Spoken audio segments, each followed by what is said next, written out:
جد کر گئے اختر رضا از علی قائد ملت سوڑا. السلام علیکم ورحمۃ اللہ وبرکاتہ. الحمد للہ الذی فضل سیدنا ومولانا محمدا صلی اللہ تعالی علیہ وسلم علی العالمین جميعا وأقامه يوم القيامة للمذنبين المتلوثين الخطائين الهالكين شفيعا. فصلى الله تعالى عليه وسلم وبارك عليه ومن هو محبوب ومرضي لديه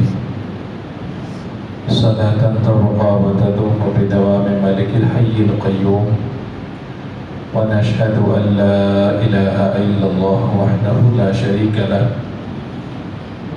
ونشهد أن سيدنا مولانا محمدا عبده ورسوله بالهدى ودين الحق يرسله. أما بعد فأعوذ بالله من الشيطان الرجيم. بسم الله الرحمن الرحيم. يا أيها الذين آمنوا اتقوا الله وكونوا مع الصادقين. صدق الله العظيم.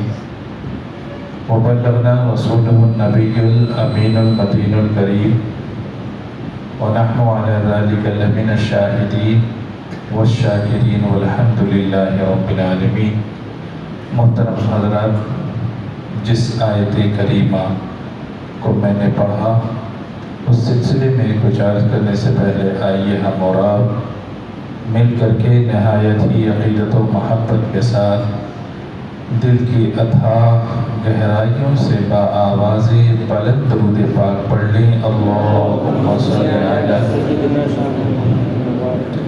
سیدنا مولانا محمد وعلی آل سیدنا مولانا محمد وبارک وسلم. صلو علیہ صلاة تبقى وتدوم بدوام ملک الحی القیوم. 13 اکتوبر کو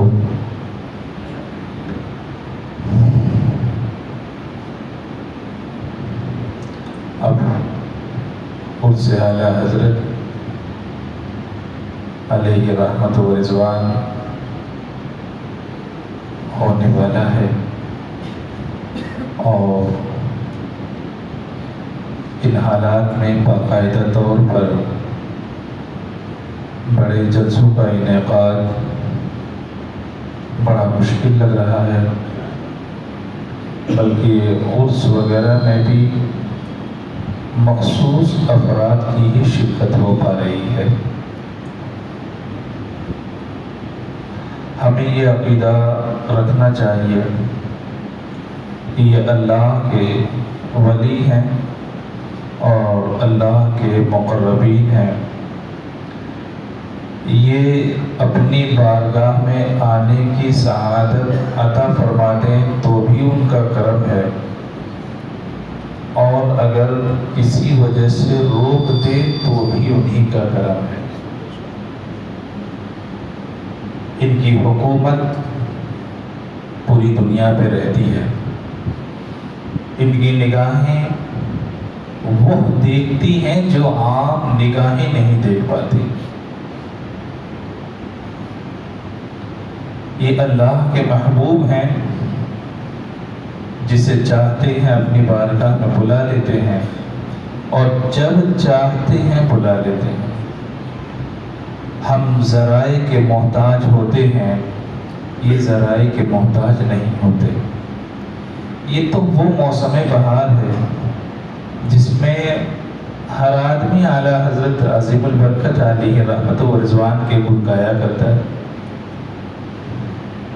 جانتے ہیں ہم اللہ کے مقربین میں کرامتیں تلاش کرتے ہیں، کبھی تو کرامت کا ظہور ہو. یہ وہ ہیں جو چلتی پھرتی اللہ کی کرامتوں میں سے ہیں.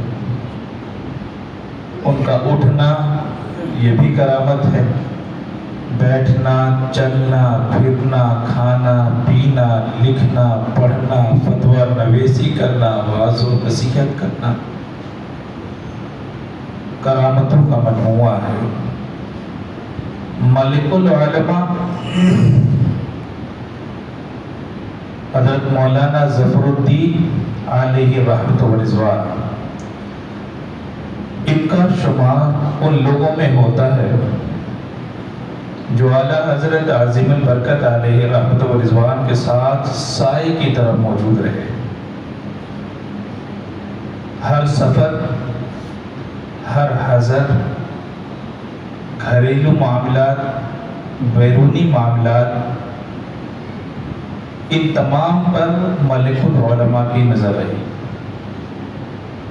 آج ہم اعلیٰ حضرت عظیم البرکت علیہ رحمت و رضوان کو صرف اس طور پر جانتے ہیں کہ آپ نے بہت سارے اشعار لکھے،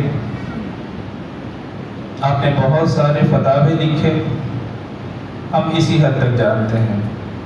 مسلمانوں، آسمان پر اڑ لینا یہ بلندی کی علامت نہیں ہوتی ہے، پانی پر چل لینا یہ بزرگی کی علامت نہیں ہوتی ہے، دین پر مضبوطی سے قائم رہنا یہ اصل میں ایمان کی علامت ہوا کرتی ہے۔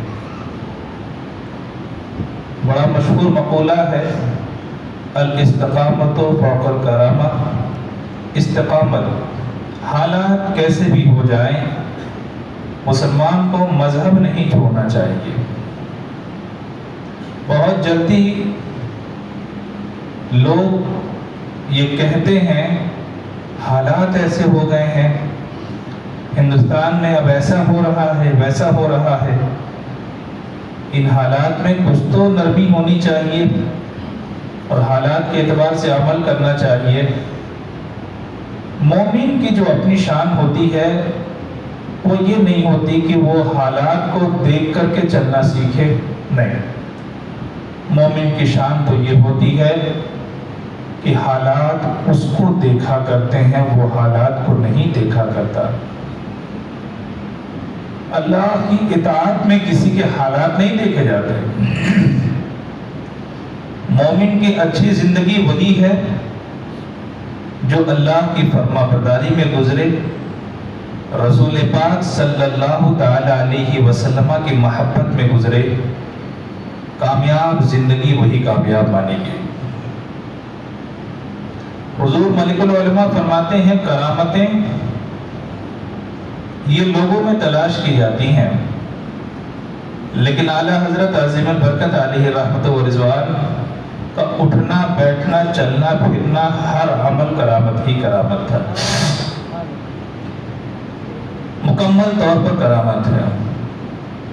میں ان مسائل کو سمجھ لینا تو بہت دور کی بات ہے، ایک ایک کتاب کو ڈھنگ سے پڑھ لینے والا بھی آج بہت کم افراد پائے جاتے ہیں جو ان کی لکھی ہوئی تحریروں کو ڈھنگ سے پڑھ سکے۔ سمجھنا تو دوسرا مرحلہ ہے۔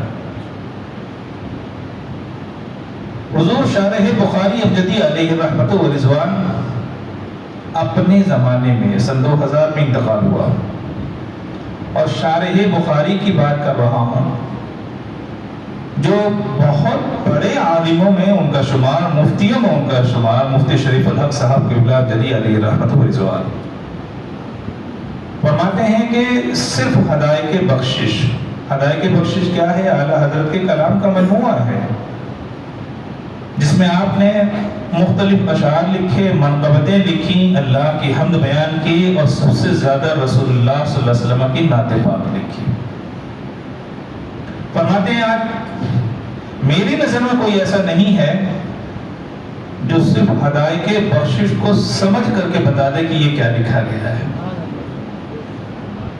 میری نظر میں ایسا ہے، وہ اس وقت کے وہ بڑے عالم جنہوں نے بخاری کی شرح لکھی، بخاری شریف کی شرح لکھی، وہ عالم فرما رہے ہیں۔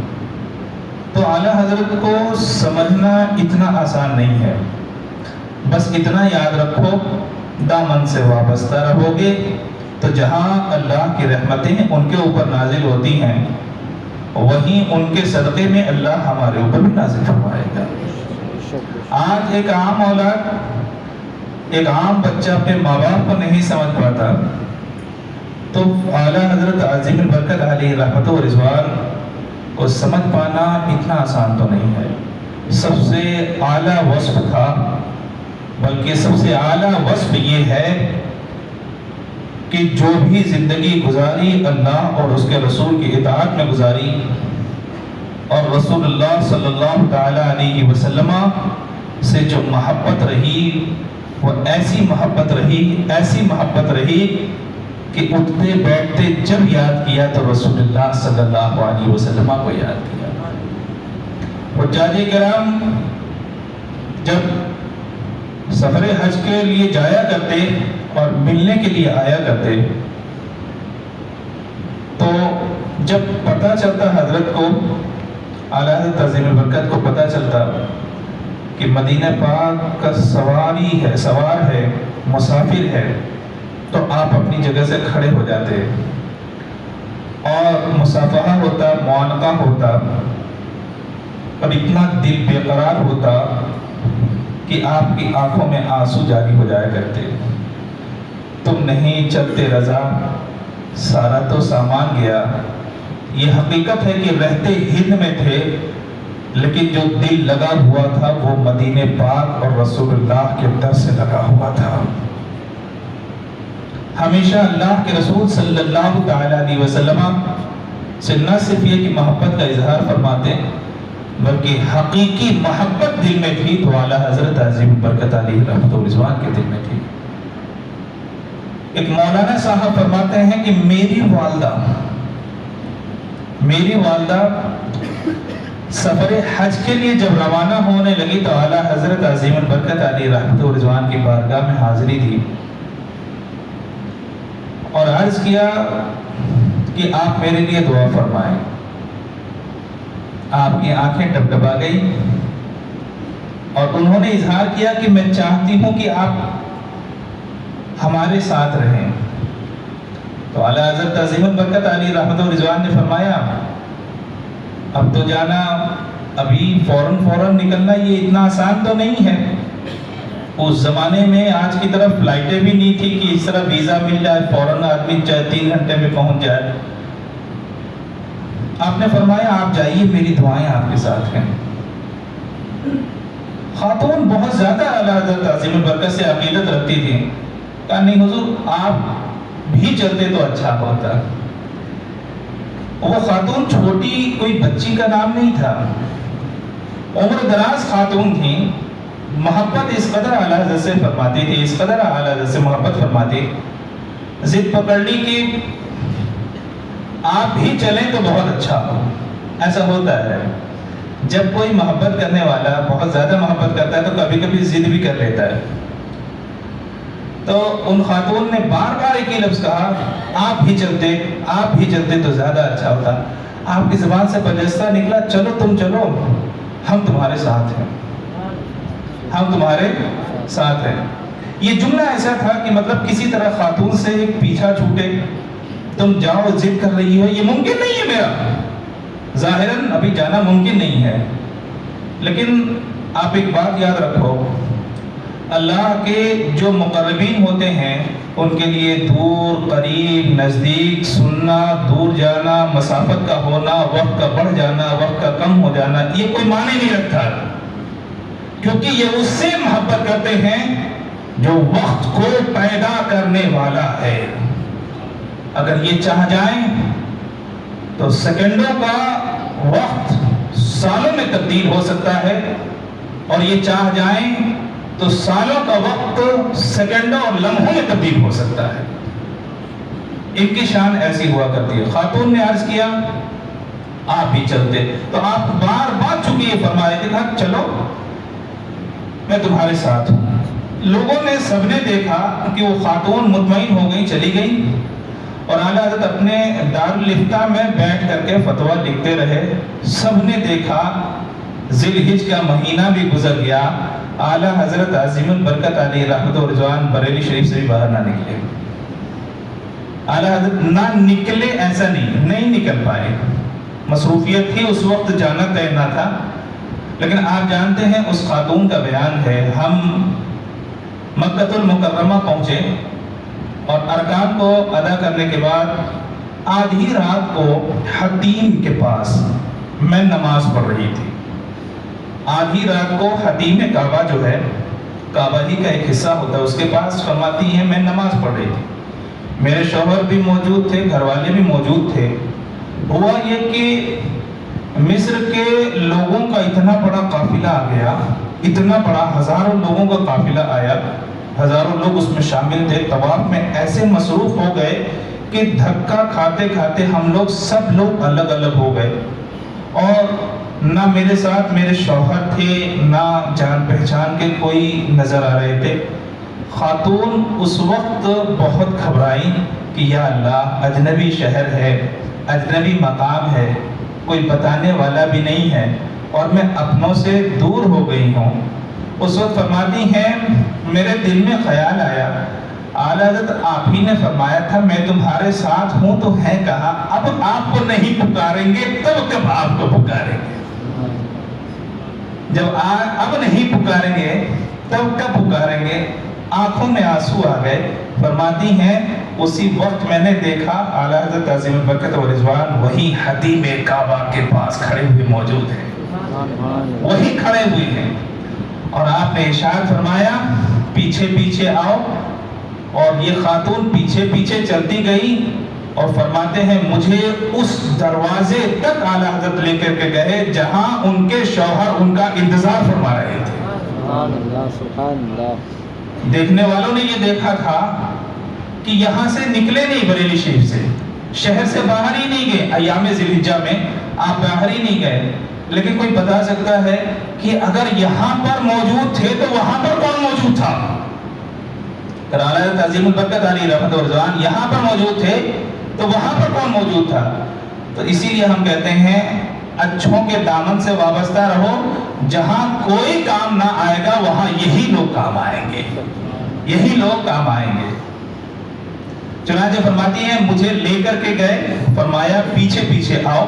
ایک طریقہ ہوتا ہے، دیکھو اسی اجنبیہ کو اگر راستہ دکھانا ہو تو فرماتے ہیں پیچھے چلنے کے لیے کہا جاتا ہے تاکہ ہماری نظر اس پر نہ پڑے.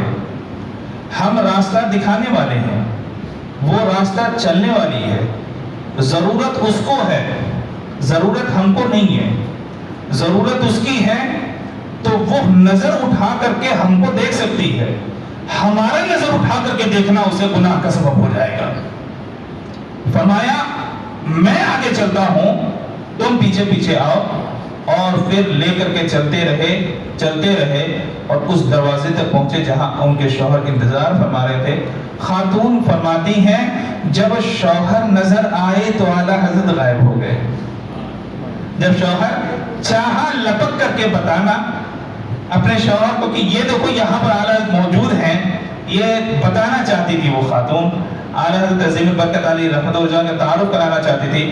جب ادھر نظر گئی شوہر پر اور دوبارہ پلٹ کر کے دیکھا تو شوہر موجود تھے، اعلیٰ حضرت عظیم البرکت علی رحمت اللہ موجود نہیں تھے. کیوں؟ رہنمائی کی یہاں تک ضرورت تھی، وہاں تک فرما دیا. اب آگے ضرورت نہ رہی تو آپ وہاں پہ موجود نہ رہے. یہ بزرگوں کا طریقہ ہوا کرتا ہے. لوگ اعلیٰ حضرت عظیم البرکت علی رحمت و رضوان کے بارے میں عموماً یہ سوچا کرتے ہیں کرامتوں کا کہاں زور ہوا. ارے کرامتیں تو چلتی پھرتی صورت میں اعلیٰ حضرت پائی جاتی تھی. چلتی پھرتی صورت میں اعلیٰ حضرت عظیم البرکت علی رحمت و رضوان میں اللہ نے وہ خوبیاں عطا فرمائی تھی کہ کرامتوں کا ظہور ایسے ہوتا ہے جیسے آدمی پانی بدن پر ڈالتا ہے اور جس طرح سے چھینٹے نیچے گرا کرتے ہیں جو ہزاروں لاکھوں کی تعداد میں ہوا کرتے ہیں، وہی حال اعلیٰ حضرت عظیم البرکت علی رحمت و رضوان کا کہ کرامتوں کا ظہور اس طور پر دیکھنے والی نگاہیں نہیں سمجھ پاتی تھی کہ یہ ہو کیا رہا. بریلی شریف سے پیلی بھیت 50 کلومیٹر ہے، بہت دور ہے. اور اس زمانے کی آج تو تیز رفتار گاڑیاں ہیں نا، لوگ بڑی اچھی گاڑیوں میں بیٹھ کر کے کم سے کم ان کو ابھی بھی گھنٹہ 1.5 گھنٹہ ایک طرف سے لگے گا جانے میں. اس وقت روڈ بھی تو ایسا نہیں تھا کہ فوراً نکل جائیں. اس وقت اچھا روڈ ہوتا تھا. لوگ تانگے سے سفر کرتے تھے، گھوڑا گاڑی سے سفر کرتے تھے. موٹر گاڑی بہت کم پائی جاتی تھی. تانگے سے لوگ سفر کرتے تھے. اب بتاؤ تانگا اگر سفر کرے گا, تانگا گھوڑا لے کر کے جائے گا, تو ظاہر سی بات ہے گھنٹوں کی مسافت ہے, وہ تو کئی گھنٹے تو صرف جانے میں لگ جائیں گے. ایک دن اعلیٰ حضرت عظیم البرکت علیہ رحمۃ اللہ ایسے ہی دارالفتہ میں بیٹھے ہوئے تھے. عصر کے قریب کا وقت تھا, عصر کے قریب کا وقت تھا. آپ نے پیغام بھیجوایا جو گھوڑا گاڑی چلاتا ہے اس کو کہ تم گھوڑا گاڑی لے کر کے آؤ, تانگا لے کر کے آؤ. اس زمانے میں اعلیٰ حضرت تانگے میں ہی سفر فرماتے تھے, گھوڑے گاڑی میں سفر فرماتے تھے. فرمایا تانگا لے کر کے آؤ. تو اعلیٰ حضرت عموماً کہیں نہ کہیں جانا رہتا تھا, تو ایک مخصوص تانگے والا تھا جسے آپ پیغام بھیجواتے تھے اور وہ فوراً حاضر آتا, اور حاضر آنے کے بعد اعلیٰ حضرت کو سوار کرتا, جہاں جانا چاہتے وہاں چلے جاتے, پھر واپس آیا کرتے تھے. فرماتے ہیں کہ ایک مرتبہ جب خادم کو بھیجا کہ جاؤ تانگے والے کو بولو کہ تانگا لے کر کے آئے اور مجھے پیلی بھیت جانا ہے. تانگے والے تک جب یہ پیغام پہنچا, تانگے والے نے خادم کو کہا, اعلیٰ حضرت کو نہیں فرمایا, اعلیٰ حضرت کو نہیں کہا, خادم کو کہا کہ میں ابھی نینی تال سے آ رہا ہوں, جو وہاں سے سینکڑوں کلومیٹر دور ہے. گھوڑا اتنا تھکا ہوا ہے کہ چل نہیں سکتا, گھوڑا اتنا زیادہ تھکا ہوا ہے کہ چل نہیں سکتا. اور اعلیٰ حضرت فرما رہے ہیں کہ ابھی پیلی بھیت روانہ ہونا ہے, ابھی پیلی بھیت روانہ ہونا ہے. خادم نے کہا میرا کام تھا پیغام پہنچانا, میں نے پہنچا دیا, مانے نہ مانے یہ آپ کی بات ہے, میرا کام ہے پیغام پہنچانا, چنانچہ میں نے پیغام پہنچا دیا. تانگا چلانے والے کے دل میں بات آئی کہ میں نے آج تک اعلیٰ حضرت کو منع نہیں کیا, کسی بھی کام سے میں نے منع نہیں کیا. دل میں یہ بات آئی کہ تانگا لے کر کے چلتا ہوں اور گھوڑے کو خود اعلیٰ حضرت کے سامنے کر دوں گا کہ حضور آپ ہی دیکھ لیں, معائنہ فرما لیں, اگر یہ چلنے کے لائق ہے تو ضرور تشریف لے چلیں, اگر میں منع کر دوں تو یہ ایک طرح کی گستاخی ہے. بزرگوں کی باتوں کو ٹھکرا دینا, منع کر دینا, دیکھو آج عام طور پر ہوتا ہے نا, حضرت ایسے نہیں ویسے کر لیجئے, یہ غلط طریقہ ہے. بڑوں کو اگر منع بھی کرنا ہو تو مشورے کے طور پر کہا جاتا ہے, سختی کے طور پر نہیں کہا جاتا. چنانچہ تانگے والے نے فیصلہ کیا گھوڑا لے کر کے چلتا ہوں اور اعلیٰ حضرت کے سامنے پیش کر دوں گا, کہہ دوں گا حضور آپ ہی دیکھ لیں, چلنے کے لائق ہے تو سوار ہو جائیں. چنانچہ تانگا لے کر کے آیا. اعلیٰ حضرت عظیم البرکت علیہ رحمۃ رضوان کے سامنے اس نے گھوڑے کو کیا کہ حضور خود ہی دیکھ لیں گے, کچھ تو ارشاد فرمائیں گے کہ کیوں اتنا ہانپ رہا ہے, یہ کیا چلنے کے لائق ہے کہ نہیں, کچھ نہ کچھ تو اپنے ہی منہ سے بولیں گے. اعلیٰ نے کچھ بھی نہ کہا بلکہ سیدھا تانگے پر سوار ہوئے, ارشاد فرمایا تانگا لے کر کے چلو. براہ راست ارشاد فرمایا تانگا لے کر کے چلو. یہ جو تانگا چلانے والا تھا بار بار خیال آ رہا تھا کہ یہ چلے گا کیسے, اور چلے گا بھی تو بمشکل تمام 1-8 کلومیٹر 1-8 میل ہی تو جائے گا, بعد میں بیٹھ جائے گا, اور راستے میں اگر رک جائے گا تو ظاہر سی بات ہے حضور کو بھی پریشانی ہو جائے گی. اس زمانے میں اتنے بڑے بڑے ریسٹورنٹ اور ہوٹل وغیرہ تھوڑے ہی نہ تھے, ایک مرتبہ گاڑی نکلتی منزل سے قریب پہنچتی تبھی جا کر کے کچھ معلوم ہوتا. چنانچہ تانگے والا بڑے پریشان ہوا. اعلیٰ فرماتے ہیں کہ تانگا چلایا جائے, ارشاد فرماتے ہیں تانگا چلایا جائے. تانگے والا کی کہنا ہے کہ چند لمحے میرے اعتبار سے میرے گھوڑے میرا گھوڑا جس رفتار سے چل رہا تھا بمشکل تمام ابھی 1 میل بھی سفر نہ طے ہو پایا تھا. میں نے نظر اٹھا کر کے دیکھی تھی تو پیلی بھیت کی بلند عمارتیں نظر آ رہی تھی سامنے. 1 میل بھی ابھی گھوڑا نہیں چلا تھا. فرماتے ہیں میں نے نظر اٹھا کر کے جب دیکھا تھا تو مجھے پیلی بھیت کی بلند عمارتیں سامنے نظر آ رہی تھی. اللہ اکبر. آپ سوچ سکتے ہیں اللہ کے جو مقرب بندے ہوا کرتے ہیں وہ زمین کو پھیلانا بھی جانتے ہیں, زمین کو سمیٹنا بھی جانا کرتے ہیں. ایسا نہیں ہے کہ اعلیٰ حضرت کی نظر میں گھوڑے کی کیفیت نہیں تھی, سب کچھ معلوم تھا. اسی لیے تو بلایا. یہ نہ سمجھنا کہ تم ہم کو لے کر کے جاتے ہو, حق تو یہ ہے کہ ہم تم کو لے کر کے جایا کرتے ہیں. حق تو یہ ہے کہ ہم تم کو لے کر کے جایا کرتے ہیں. جانتے ہیں آپ, اچھا یہ بھی اتفاق سے ایسا ہی وقت تھا جو عصر کے قریب کا تھا, عصر کے قریب کا تھا. اگر بہت زیادہ گھوڑا تندرست ہوتا تو ظاہر سی بات ہے مغرب تک تو ابھی پہنچتے، عشاء تک بلکہ پہنچتے، پھر واپس آتے تو ظاہر سی بات ہے دوسرا دن ہو جاتا. لیکن ٹانگے والے کا کہنا کہ ابھی میل بھر بھی نہ چلے تھے کہ پیلی بھیت سامنے. اچھا اس کے بعد کیا ہوا؟ آپ پیلی بھیت شریف میں تشریف لے گئے اور حاجی عبد البشیر صاحب کے گھر پر ٹانگا روکنے کا حکم دیا. حاجی عبد البشیر صاحب ان کے گھر پر ٹانگا روکنے کا حکم دیا. ٹانگا رکا آ رہے دوسرے، اور پھر اس کے بعد حاجی عبد البشیر صاحب نکل کر کے آئے، سلام ہوا، کلام ہوا، تو اعلیٰ حضرت نے فوراً فرمایا کس لیے مجھے یاد فرمایا تھا، کس لیے مجھے یاد فرمایا تھا. حاجی عبد البشیر صاحب بہت بڑے آدمی تھے، دنیا کے اعتبار سے نہیں دین کے اعتبار، تقوی شعار تھے، دینی بہت ہمدردیاں رکھا کرتے تھے. تو ان کی آنکھیں ڈبڈبا گئیں اور کہا کہ میں نے صرف آپ کو دوپہر میں یاد کیا تھا، کوئی پیغام نہیں بھیجا گیا، موبائل سے بتایا نہیں گیا تھا، خط نہیں گیا تھا، تار نہیں گیا تھا، کچھ بھی نہیں. آنکھیں ڈبڈبائی، کہا دل یہ چاہ رہا تھا کہ سرکار کا کلام غلام سرکار یعنی اعلیٰ حضرت ہی سے سنا جائے. کس سے سنا جائے؟ اعلیٰ حضرت عظیم البرکت علیہ رحمت و رضوان. یہ بات دل میں آئی تھی حاجی عبد البشیر صاحب کے، انہوں نے کسی سے اظہار نہ کیا، لیکن کمال ہے اعلیٰ حضرت عظیم البرکت علیہ رحمت و رضوان کا کہ یہاں بریلی شریف سوداگران محلے میں اپنے دار الفتہ میں بیٹھے ہوئے ہیں اور زمانے کی خبر رکھتے ہیں، اور زمانے کی خبر رکھتے ہیں. خود تشریف لے گئے اور خود کلام سنایا، اور جانتے ہیں عصر کی نماز بھی پڑھی گئی، پھر اسی تانگے پر سوار ہوئے، پھر اسی جس کا گھوڑا اتنا تھکا ہوا تھا کہ چل نہیں سکتا تھا. فرماتے ہیں مغرب کی نماز اعلیٰ حضرت نے سوداگران محلے میں دوبارہ ادا فرمائی ہے.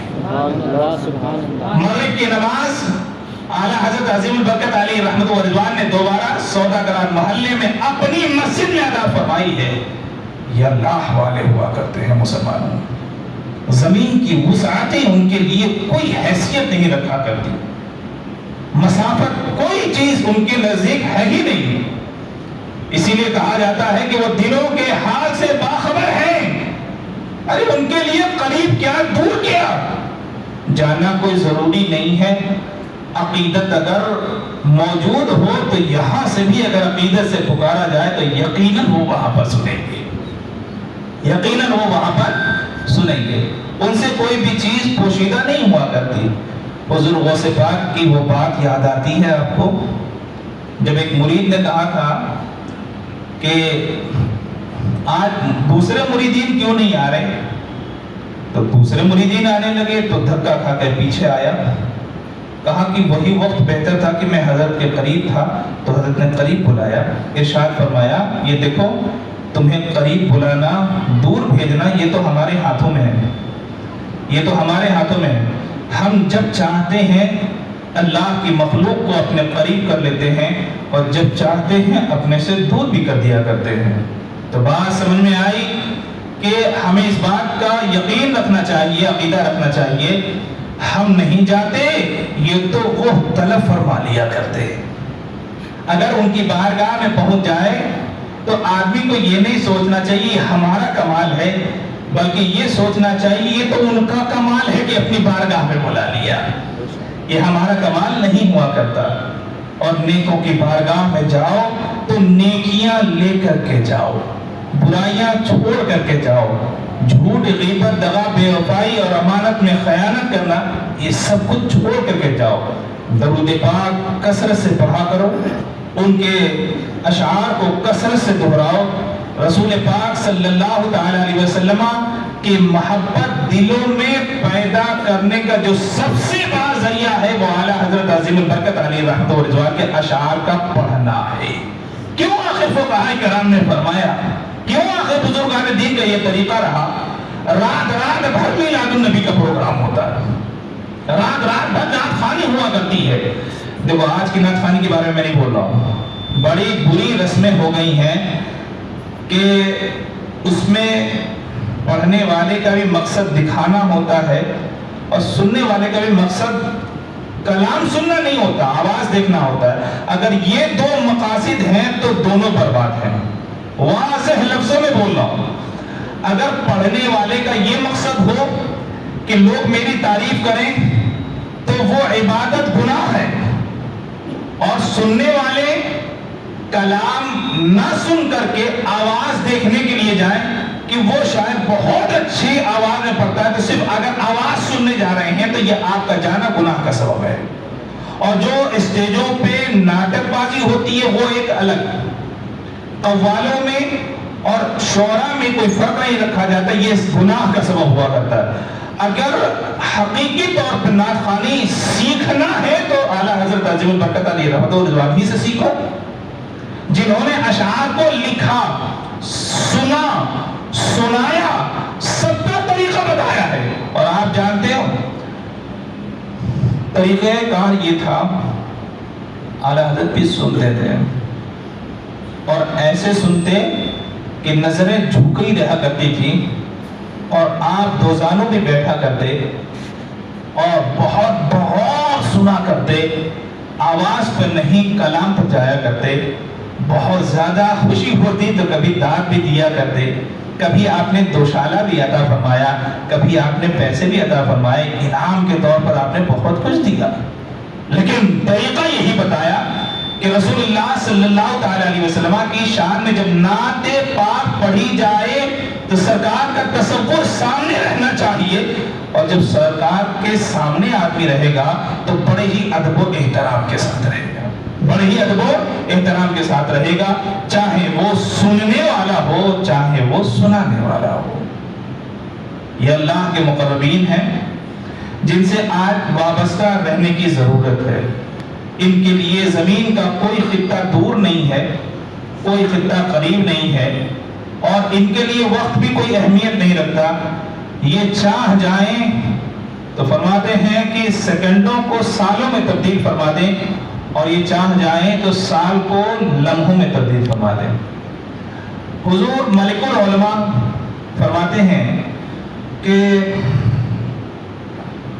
اعلیٰ حضرت نے خود بیان فرمایا، کیا بیان فرمایا؟ کہتے ہیں کہ فقراء قادریہ میں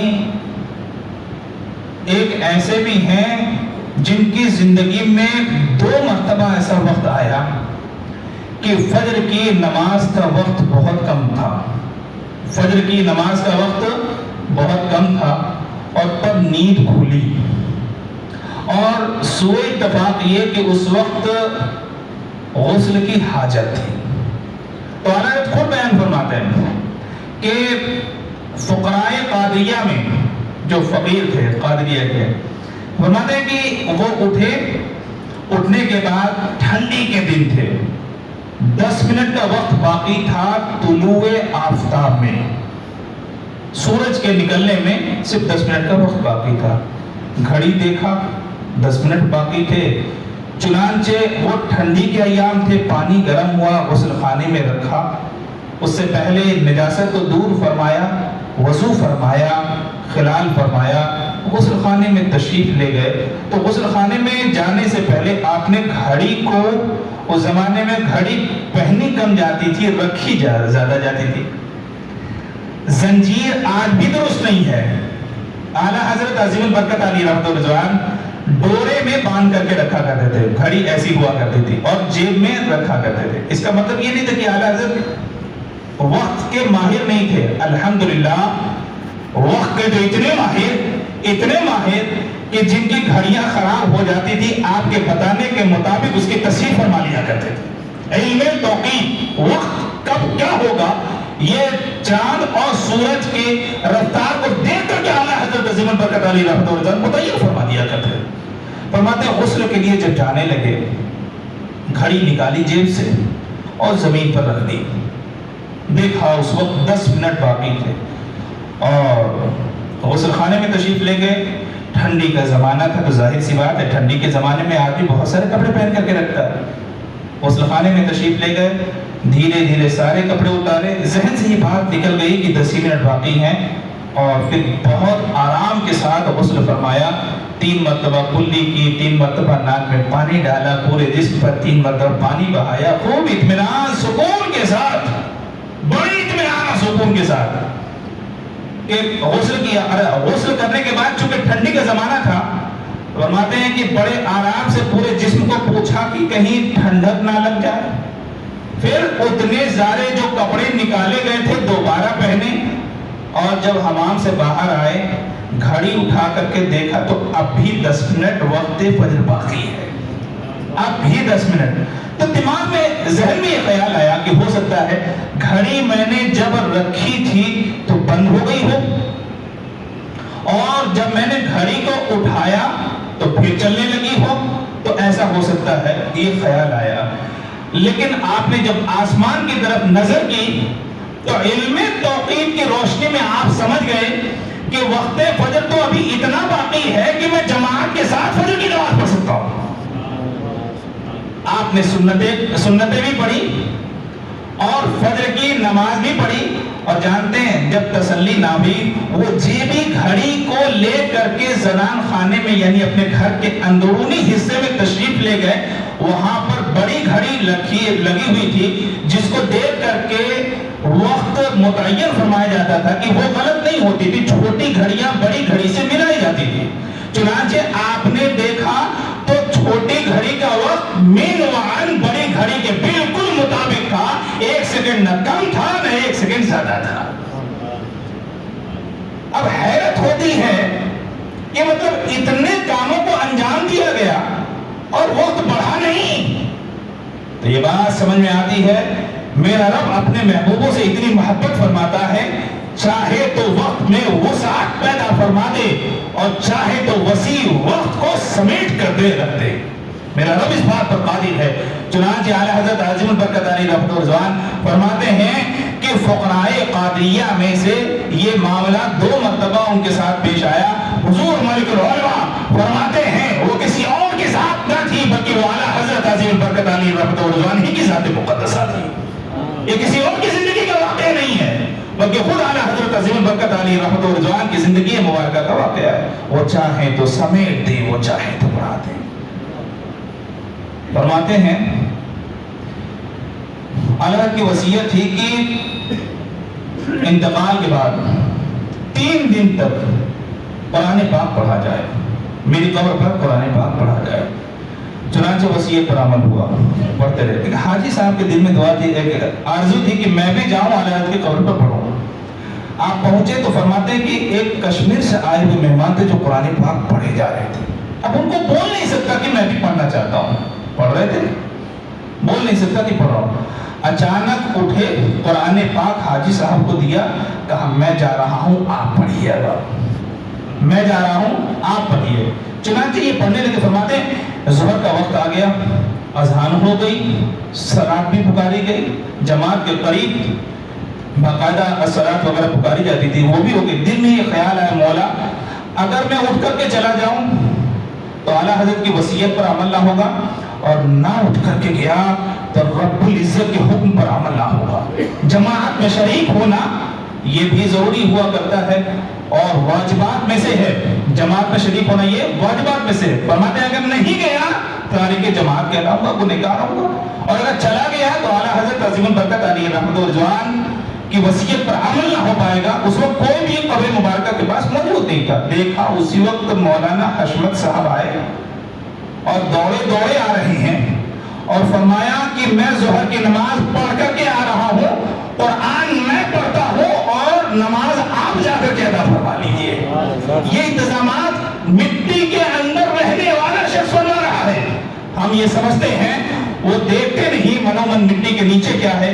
حق تو یہ ہے کہ جو جیسے وہ زمین کے اوپر سے دیکھا کرتے ہیں اسی سے اس سے کہیں زیادہ زمین کے اندر سے وہ دیکھ لیا کرتے ہیں. دلوں کے حال ان سے پوشیدہ نہیں رہا کرتے ہیں. مسلمانوں آج ضرورت ہے ان بزرگوں سے وابستہ ہونے کی, ان بزرگوں کے دامن کو پکڑنے کی اور ان بزرگوں کے احکام بات پر عمل کرنے کی اللہ تبارک و تعالی ہم سب کو ان بزرگوں کے دامن سے وابستہ رہنے کی توفیق رفیق عطا فرمائے. وما علینا الا البلاغ.